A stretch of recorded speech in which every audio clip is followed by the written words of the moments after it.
Hi everyone, Tim the Plane Man here and welcome to Plane Time. So, building the Dancing Wings Hobby Sopwith Pup micro plane.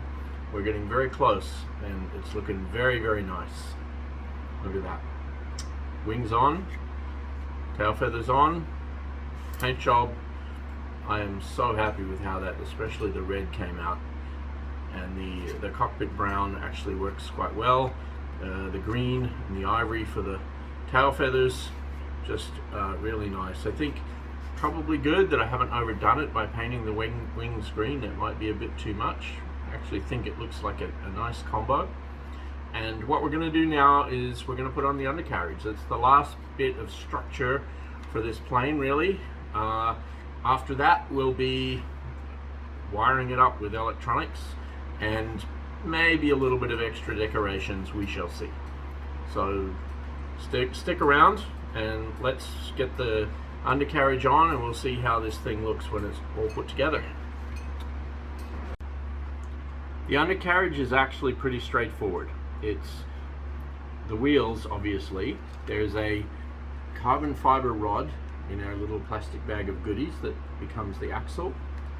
There's 4 pieces all labeled W and X, so 2 W's, 2 X's, in what remains of the pieces coming off the stiff balsa that actually form the frame for the wheels.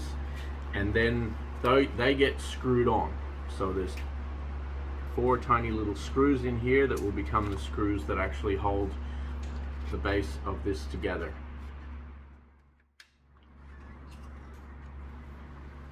So I'm going to put that together. I'll video if I find anything interesting. It seems pretty straightforward, and I'll join you back in a minute and we'll see what it looks like. Well, we're just finishing up the wheels and I want to show you a little bit of magic. Well, I think it's magic. When I first heard about this fancy new technology called heat shrink tubing, I was pretty impressed, and I guess I still am.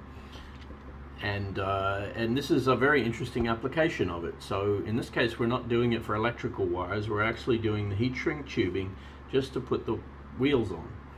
And so the concept is there's a single carbon fiber rod that forms the axle. The wheels have nylon bushes inside so that they'll spin freely, and they work pretty nicely. And what I've done here, based on the provided little goodies in the little plastic bag that come with the kit, all the little things like screws and hinges and all the other things that we've discovered in there, there's 2 pieces of this shrink tubing. Now, one of them is for sure to be used for the push rods and that kind of thing for the servo controls of the elevator and rudder. But the other one is a much larger one, and there's quite a long piece, and we didn't really need it all. But the concept is you basically put a piece of heat shrink tubing on to each one of those sides, and then with a little bit of hot air, and I'm not sure if this is going to be too noisy, it seems like it's not too bad, a little bit of hot air, trying 175 right now. Some people use a cigarette lighter. I don't actually like the idea of open flame that much, so I'm going to use this fancy hot air gun that I picked up off Banggood and just simply blow some hot air on that shrink tube and just watch as it magically shrinks into place to form a nice tight fit around the axle. And it's really hard to see, honestly, but I think it's done its magic already. Yeah, it has. That's it. So that was easy. So easy, right? Ow.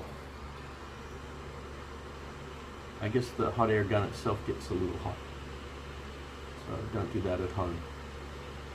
Basically, here we go. A little bit of hot air onto the heat shrink tube, and magically, just turn that off. We now have wheels held in place. They won't slide off there. Some people say put a drop of super glue on each end. Don't think I even need to do that. So now we have undercarriage, and I think it actually looks pretty nice. What do you think, with the silver painted wheels? So there we go.